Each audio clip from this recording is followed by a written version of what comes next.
Messina, Sicily, October 1347. It began with silence. No cries, no bells, no warning. Just the ghostly creak of timber and the lap of black water against a barnacled hull as a lone Genoese trading ship drifted into the port of Messina. Its sails sagged like the wings of a dying bird. No one called out from its deck. No anchor was dropped. It simply floated in, like it was being carried by something unseen. Dockworkers, drawn by the unnatural stillness, gathered at the harbor edge. At first, they assumed a storm had ravaged the ship and killed the crew. But as they boarded, gagging at the rot that clung to the air, they found something worse than storm damage. The crew lay sprawled across the deck and in the lower holds, their bodies bloated and blackened, their mouths frozen in final screams. Their skin had erupted in lesions, their necks and armpits were swollen with tumors the size of apples, and their eyes were missing. Not gouged, not pecked, simply absent, like they had evaporated. But it wasn't the dead that haunted the witnesses. It was what they saw in the fog. As the men began shouting for a physician, the sea mist thickened unnaturally, rolling in over the ship like smoke from a snuffed-out candle. And then they saw it.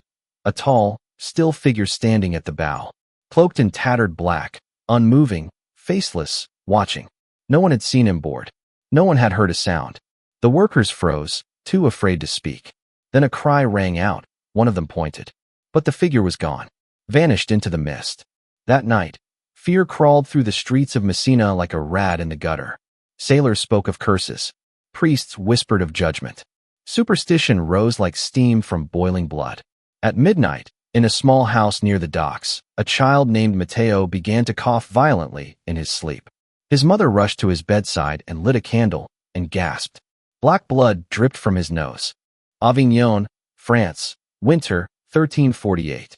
The Black Death traveled faster than logic allowed. 1 week it was in Messina.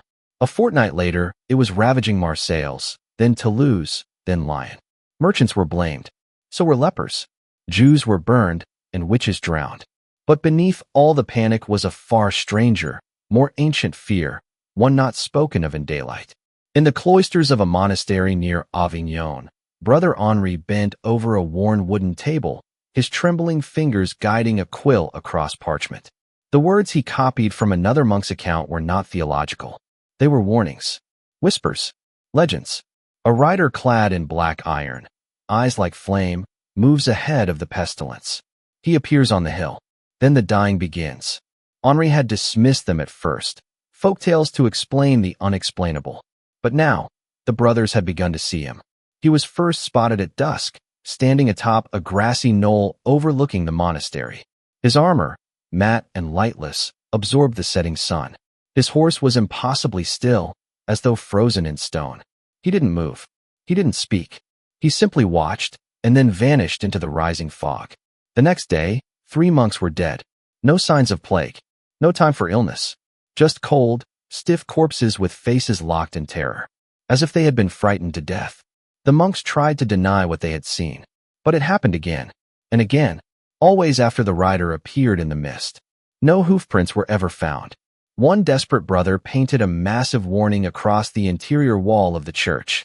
He rides before the reaping. The abbey bells tolled continuously. Candles were lit at every hour. Fasts were held. Blood was spilled in holy sacrifice. But nothing slowed the death. On a storm-racked night, Brother Henri returned to his writing, feverish and wild-eyed. Thunder cracked overhead as he scratched a final message into his manuscript. He is not of God. His quill snapped mid-sentence. And from the corridor beyond, a low, metallic clop, clop, clop echoed across the cold stone floor, approaching. Florence, Italy, spring, 1348. The plague had not yet reached Florence in body, but it had already arrived in spirit. Whispers moved faster than disease. Dreams grew darker. Artists, scribes, and monks began to create strange, unbidden works. Feverish paintings, symbols they claimed not to understand, scenes they swore they'd never intended to depict. Among them was Giovanni Bellori, a once celebrated painter known for biblical scenes and portraits of saints. But his recent commission, meant to depict the suffering of Job, became something else entirely. The fresco was massive, spanning the inner wall of a church courtyard. a sweeping tableau of plague and desolation. Bodies piled in the streets, angels weeping, demons clawing at windows. But one figure stood out from the chaos. A goat-headed man, nearly hidden among the dead. His robes were darker than the rest, brushed in with an inky pigment Giovanni had never used before. His hooves were painted mid-step, and in his hand, a plague doctor's mask, held like an offering. The bishop, who oversaw the commission, was horrified. He demanded to know why such a figure was included. Giovanni, confused, sweating, claimed he had no memory of painting it. His assistant confirmed the same. He worked like a man possessed. He painted all night. But that wasn't there before. The next day, Giovanni was found hanged by his own sash, suspended from the rafters of his studio. No sign of struggle, no suicide note, just a hole in the plaster floor beneath his workbench. Hidden inside it, a leather-bound journal, its final page written in a jittering, unnatural hand. He stood behind me while I painted. I heard him breathing. When I tried to stop, the brush kept moving on its own. The ink on that last line was not ink at all. It was dried blood. Bavaria, late autumn, 1348. Tucked between the frost-bitten pines and the shadowed ridges of the Bavarian Alps sat the remote village of Klagenfeld. Isolated, devout, and fiercely protective of its borders, the villagers believed they could outlast the plague by sealing themselves off from the world. And so, as towns burned and cities fell, Klagenfeld built walls of timber, dug fire pits at the outskirts, and placed painted crosses above every door. No one in, no one out. Even passing merchants were turned away with pitchforks and stones. Weeks passed in silence. Smoke still curled from chimneys. Bells still rang from the church tower. But then nothing. No sound. No smoke. No word. A merchant caravan, braving the mountain pass, reached Klagenfeld in search of trade. What they found was impossible. The gates stood open. The homes were untouched. No sign of struggle. No broken windows. No overturned furniture. Plates of food still sat on tables, untouched. A kettle simmered gently over low coals in the inn's hearth. Beds were still warm. But there was no one. Not a single body. Not a scream. Not even the usual stink of death. Only the wind. Then they noticed the symbols. Drawn in blood on every door.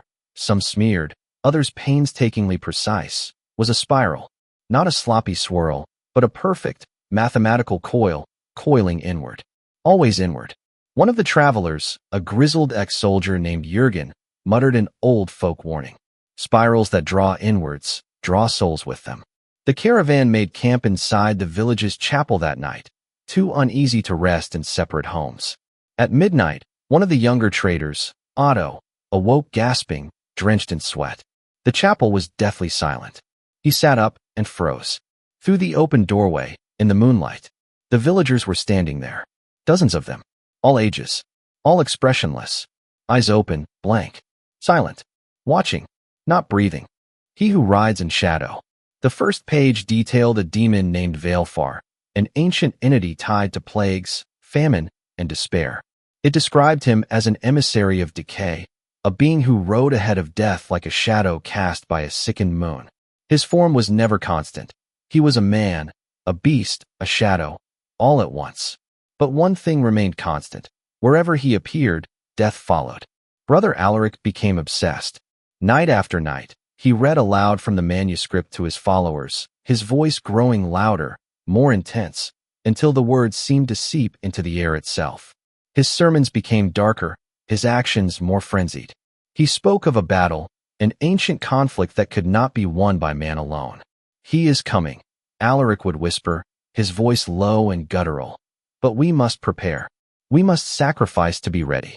On the night of the full moon, Alaric summoned his closest followers to the chapel.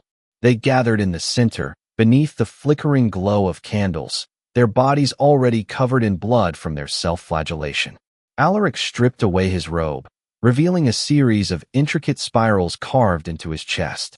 The spirals were deep, as if they had been burned into his flesh. With a trembling hand, he held up the manuscript and began chanting in a language that sounded unnatural, foreign, and twisted. The air grew heavy. The candle flames flickered. And then, in the darkness beyond the chapel, something moved. The hoofbeats were soft at first, but they grew louder. Closer. The earth beneath their feet seemed to shudder. Then came the sound, a low, grinding sound like metal on metal, the screech of something unnatural. And then, he appeared. A man on horseback, draped in black armor.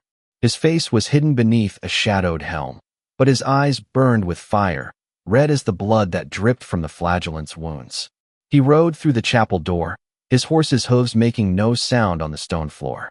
Venice, Italy, summer, 1349.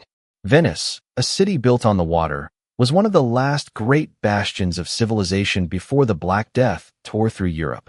It was a place of luxury and sin, trade and art, but now, with the plague creeping ever closer, it had become a place of desperation. The great gates of the city had been shut tight, and even the most privileged were not exempt from the horrors that came with the disease. The plague was no longer a distant specter, it was here. Streets that once bustled with life were now empty and silent, save for the distant wail of those who had lost loved ones. The wealthy sought refuge behind locked doors, while the poor and diseased were left to fend for themselves, isolated from the rest of the world. In the midst of this terror, a figure appeared, a doctor in a strange, beaked mask. His name was Dr. Niccolò Viani, a man of great reputation who had once studied in the great halls of Bologna, but now had come to Venice not as a healer, but as an enigma. His mask, with its long, sharp beak, became the symbol of fear and fascination. The common people said he wore it to ward off the disease, but those who saw him up close could never get a clear explanation from him. He never spoke of his past, and his methods were unconventional, bordering on the unholy. Dr. Viani arrived on a night that seemed to hang between light and shadow, when the fog that rolled from the lagoon seemed thicker than usual. As he passed through the narrow streets, his footsteps, no matter how soft, sounded louder, echoing off the ancient stone buildings. His presence seemed to draw the mist in tighter, as if he were bringing it with him. He entered a house on the edge of the city, where a family of 4 had been stricken with the plague. The father was already dead, and the mother lay convulsing, her skin slick with sweat. The 2 children were silent, their faces pale. With a flick of his wrist, Dr. Viani took a vial from his satchel and uncorked it. The scent of herbs and something darker filled the room, something decayed. The mother's eyes fluttered open. She began to speak, but her words were not her own. They were slurred, choked, as if another voice was slipping out of her mouth, one that didn't belong. "He walks with us. He is coming." The doctor's eyes narrowed, his gloved hand twitching slightly, as if something had stirred beneath his skin. He had heard the same words before, in other places, other sickbeds.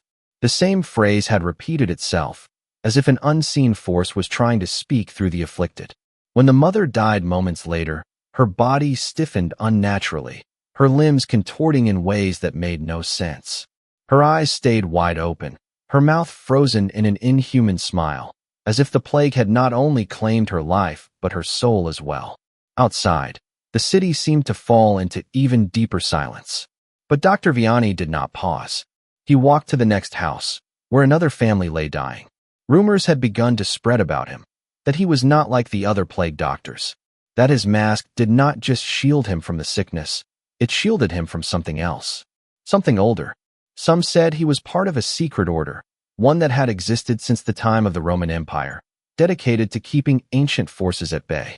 As he moved deeper into the city, it became apparent that wherever Dr. Viani went, the death toll increased. That a local herbalist named Isolde, who had been a witness to his methods, began to speak out. She claimed that every time he passed by a house, the death toll doubled in the following days. His mask, long and sleek, with its narrow beak, was unlike anything she had ever seen before. She had heard stories of doctors wearing such masks, but this one was too precise, too deliberate. "That mask, it isn't for protection from the disease. It's for something else," Isolde whispered to a friend. "And he is no ordinary doctor." One night, driven by curiosity and fear, Isolde followed him after he left a house in the upper district. She trailed him through the winding streets, her heart racing. As she rounded a corner, she saw him standing in the shadow of an ancient stone building. She thought she saw him remove the mask, but as she got closer, the figure disappeared into the darkness before her eyes. And in the place where he had stood, a shadow remained, longer than the night itself. Rome, Italy, spring, 1350. The Black Death had taken its toll on Italy, leaving a trail of destruction and despair. But while the common folk screamed for salvation, and the church burned those accused of witchcraft, something far older and more sinister stirred beneath the surface, hidden in the deepest recesses of the Vatican. In the heart of the city, far beneath the well-lit halls of St. Peter's Basilica, there existed a secret order. Ordo Spiralis, the Order of the Spiral. Few had heard of them, and fewer still knew what they truly sought. They were not just scholars, nor priests, nor monks. They were custodians of a hidden knowledge, a knowledge so dangerous that the church had buried it, forgotten it, and swore to never speak of it again. The order's symbol, a perfect spiral, had been carved into the stone walls of the Vatican long before the church had taken its modern form. Ancient texts spoke of it, though they were not available to the public. The spiral wasn't just a design, it was a portal, a gateway. The first whispers of Ordo Spiralis came from a young scholar named Brother Vincenzo, who had recently been assigned to work in the Vatican archives. His task was simple: catalog the ancient manuscripts and keep the records intact. But the deeper he dug, the more he found himself drawn to certain forbidden texts that had been hidden away for centuries. One evening, while sifting through a dusty collection of scrolls, Vincenzo came across a book bound in cracked leather, its pages yellowed with age. On the front, in faded gold letters, was a title that made his heart skip a beat: The Spiral Path to the Gate. Vincenzo opened the book carefully, unsure of what he was about to uncover. The text was written in an archaic dialect, its language strange, unfamiliar. But one word stood out in every page: Valefor. The name appeared over and over again, its meaning unclear but unmistakably tied to the plague. As he read, Vincenzo discovered that the Black Death was not merely a disease. It was a ritual, a long-forgotten sacrament that had been invoked by Ordo Spiralis. The plague was meant to open a doorway to another realm, to summon Valefor, an ancient being who fed not on bodies, but on souls, feeding off the despair and suffering of mankind. Vincenzo was horrified, but he was not alone. Another monk, Brother Lorenzo, had been watching him. Lorenzo had been in the order for years, his loyalty unquestionable. When Vincenzo mentioned the book, Lorenzo's eyes narrowed. "You should not have found that," he whispered, his voice shaking. "The order will come for you now." And come they did. That night, as Vincenzo slept in his quarters, he was awakened by a strange sound, a low, rumbling noise that seemed to shake the very walls. He looked outside his window, but the streets of Rome were silent. Then, as he turned back to his room, he saw the spiral symbol painted on the wall, glowing faintly in the moonlight. The door slammed open. In the doorway stood Brother Lorenzo, his face pale, his eyes wild. "They've come," Lorenzo gasped, his voice strained with fear. "The order. They know you know." Before Vincenzo could respond, the air grew cold, so cold that his breath clouded before him. From the darkened hallway, figures cloaked in black appeared, their hoods casting long shadows across the stone floor. Ordo Spiralis had come for him. Vincenzo was dragged into the depths of the Vatican, through secret corridors and hidden chambers, deeper than he had ever known. The walls seemed to pulse with energy, the faint hum of something otherworldly vibrating through the stone. They took him to a hidden chamber, an ancient crypt buried beneath the Vatican.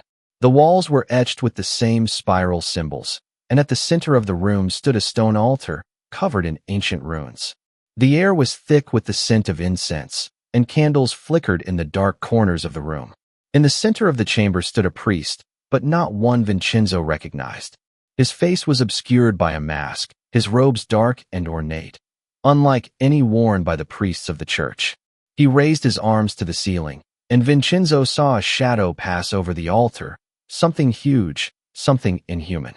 The priest spoke in a language that Vincenzo could not understand, but the meaning was clear. They were about to summon something that had been waiting for centuries. And then, just as the priest raised a dagger over the altar, Vincenzo screamed, "No, this isn't the way. This will destroy us all." But it was too late. The spiral on the altar began to glow, its center pulsing with an otherworldly light. And in that moment, Vincenzo realized the true horror of the Black Death. It had been no plague. It was a calling, a summoning. And now, the gate was open.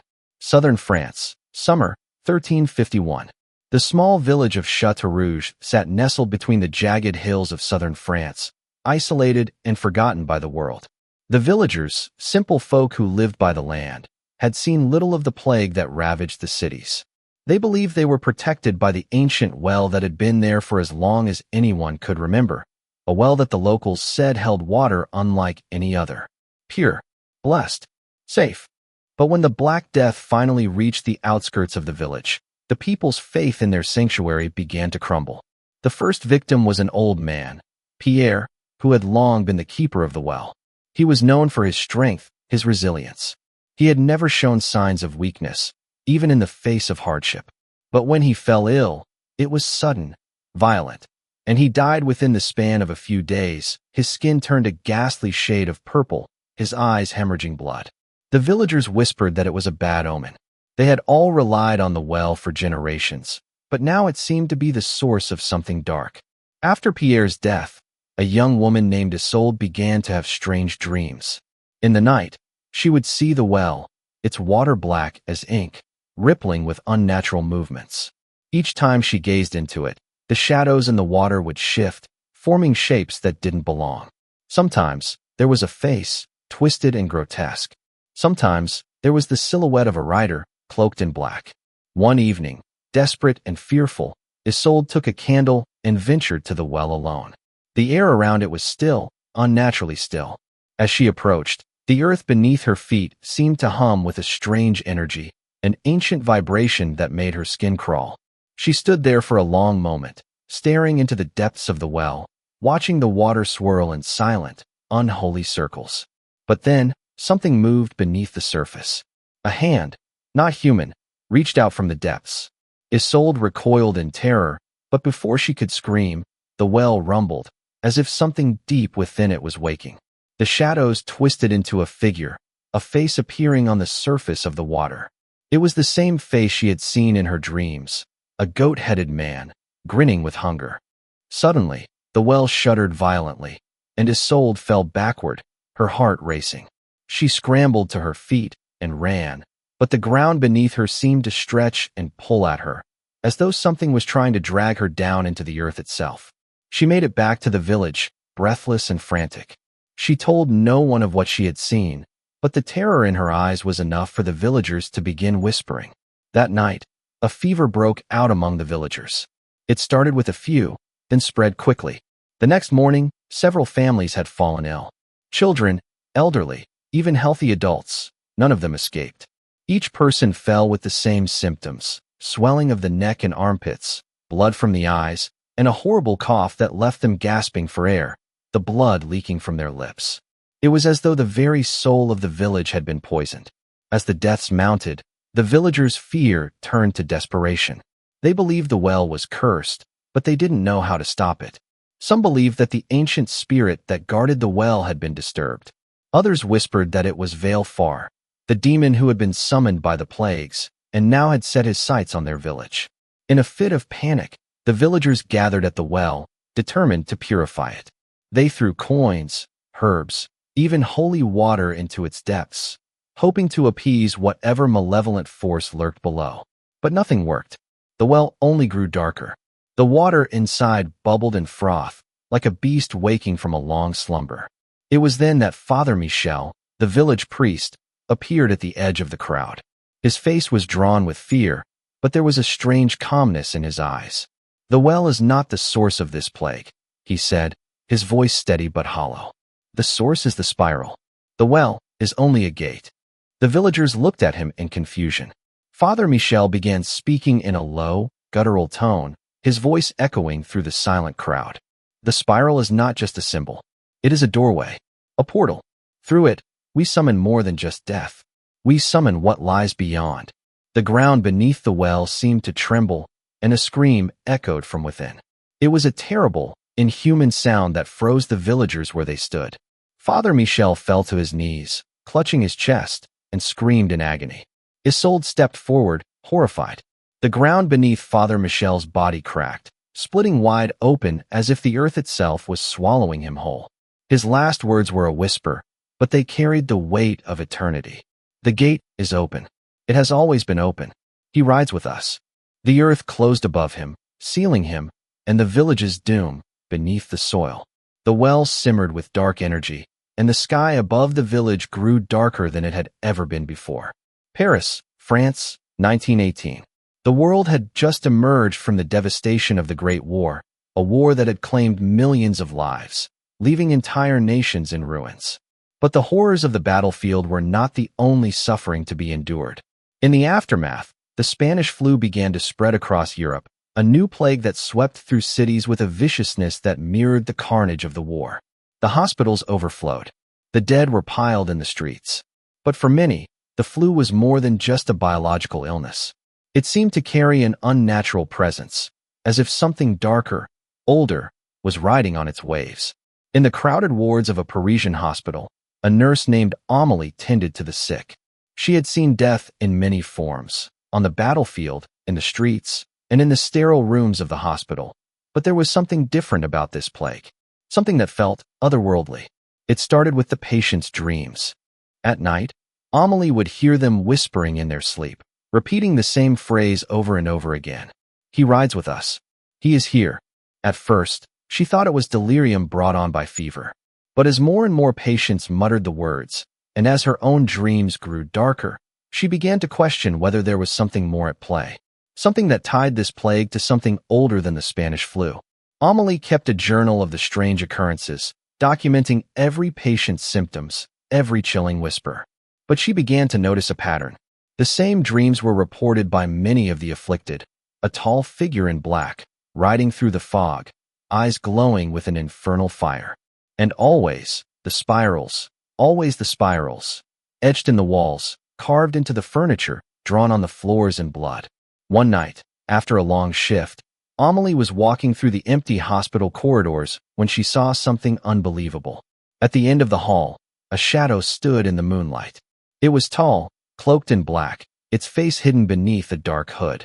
The same figure she had heard about in the patient's stories. She froze. The figure didn't move. It simply stood there, watching her with eyes that glowed like embers. Then, in a whisper that echoed in her mind, the voice spoke. "You know me. I have walked with your ancestors. I will walk with you." The spiral has been opened. Amélie's breath caught in her throat. She ran, her heart pounding in her chest, but when she looked over her shoulder, the figure was gone, vanished, as though it had never been there at all. But the feeling remained, a sense of being watched, of being followed. That night, Amélie was unable to sleep. She went to the hospital's chapel to seek some form of solace. The moonlight streamed through the stained glass windows, casting colorful patterns on the stone floor. But as she entered, she noticed something strange. A spiral had been painted in blood on the altar. She turned to leave, but before she could, the chapel door slammed shut behind her. A voice whispered from the darkness, one she recognized instantly. "The spiral is always open. He has always ridden with us." Amélie stumbled backward, her eyes wild with fear. From the shadows, the rider stepped forward. He was cloaked in black, his eyes burning with an unnatural fire. His face was obscured, but there was no mistaking him. He was the same figure from her dreams, from the patient's mutterings. The same entity that had plagued her thoughts. Before she could scream, the figure reached out and touched her hand, sending a jolt of cold through her body. "You will carry my message to them." The cycle begins anew.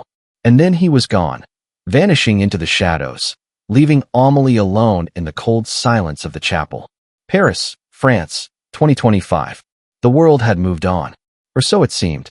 Amélie, now much older, had lived a life shadowed by the horrors she had witnessed during the Spanish flu, and the rider who had followed her, who had haunted her dreams.